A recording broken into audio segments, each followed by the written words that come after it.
বিশ্বকাপের আগেই বড় সিদ্ধান্ত। বাংলাদেশের পাশে দাঁড়িয়ে বিশ্বকাপ প্রস্তুতি স্থগিত করল পাকিস্তান। টি-20 বিশ্বকাপ ঘিরে তৈরি হয়েছে নতুন অনিশ্চয়তা। আসন্ন টি-20 বিশ্বকাপকে কেন্দ্র করে আন্তর্জাতিক ক্রিকেটে বড় ধরনের উত্তেজনা তৈরি হয়েছে। নিরাপত্তা শঙ্কার কারণে ভারতে দল পাঠাতে অনাগ্রহ প্রকাশ করেছে বাংলাদেশ ক্রিকেট বোর্ড। আর এই সিদ্ধান্তের পূর্ণ সমর্থনে এবার শক্ত অবস্থান নিল পাকিস্তান ক্রিকেট বোর্ড। পাকিস্তানি সংবাদ মাধ্যম জিও সুপারের এক প্রতিবেদনে জানানো হয়েছে, ভারতের নিরাপত্তা পরিস্থিতি নিয়ে বাংলাদেশের উদ্বেগকে যৌক্তিক ও বৈধ বলে মনে করছে পিসিবি। শুধু সমর্থন জানানোই নয়, বাংলাদেশের পাশে দাঁড়িয়ে নিজেদের টি-20 বিশ্বকাপ প্রস্তুতিও আপাতত স্থগিত করেছে পাকিস্তান। প্রতিবেদনে বলা হয়, আগামী 7 ফেব্রুয়ারি শুরু হতে যাওয়া টি-20 বিশ্বকাপ সামনে রেখে পাকিস্তান দলের সব ধরনের প্রস্তুতি বন্ধ রাখার নির্দেশ দিয়েছেন পিসিবি চেয়ারম্যান মহসিন নাকভি।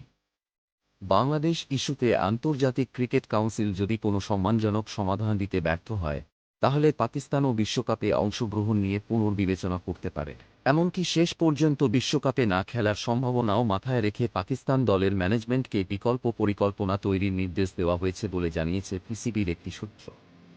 পিসিবির পক্ষ থেকে স্পষ্ট করে বলা হয়েছে, আয়োজক দেশ হওয়ার অজুহাতে কোনো দলের ওপর চাপ বা হুমকি দেওয়া উচিত নয়। এর আগেও গত 11 জানুয়ারি পিসিবি জানায়, শ্রীলঙ্কার ভেন্যু পাওয়া না গেলে তারা বাংলাদেশের ম্যাচ আয়োজন করতেও প্রস্তুত। এদিকে সংকট সমাধানে গ্রুপ পরিবর্তনের প্রস্তাব দিয়েছিল বিসিবি।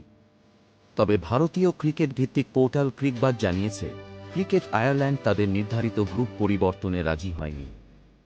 ফলে বাংলাদেশের সঙ্গে আয়ারল্যান্ডের গ্রুপ অদলবদলের প্রস্তাব কার্যত বাতিল হয়ে গেছে। বর্তমান সূচি অনুযায়ী গ্রুপ বিতে থাকা শ্রীলঙ্কা, অস্ট্রেলিয়া, জিম্বাবুয়ে, ওমান ও আয়ারল্যান্ডের ম্যাচ অনুষ্ঠিত হওয়ার কথা শ্রীলঙ্কার কলম্বো ও ক্যান্ডিতে। অন্যদিকে গ্রুপ সিতে থাকা Bangladesh, England, West Indies, Nepal ও ইতালির সব ম্যাচ অনুষ্ঠিত হওয়ার কথা ভারতের কলকাতা ও মুম্বাইয়ে। এ অবস্থায় ভারত সফরে বিসিবির অনীহার প্রেক্ষিতে আইসিসি আগামী 21 জানুয়ারির মধ্যে চূড়ান্ত সিদ্ধান্ত জানাতে বলেছে। একই সঙ্গে আইসিসি জানিয়েছে, সূচি বা ভেন্যু পরিবর্তনের কোনো সুযোগ নেই। বাংলাদেশ যদি শেষ পর্যন্ত ভারতে খেলতে না যায়, তাহলে এর র্যাঙ্কিং অনুযায়ী স্কটল্যান্ডকে বদলি দল হিসেবে অন্তর্ভুক্ত করার পরিকল্পনাও রয়েছে। এখন প্রশ্ন একটাই, বাংলাদেশ কি বিশ্বকাপে খেলবে, নাকি এই সিদ্ধান্ত বদলে দেবে পুরো টুর্নামেন্টের চিত্র?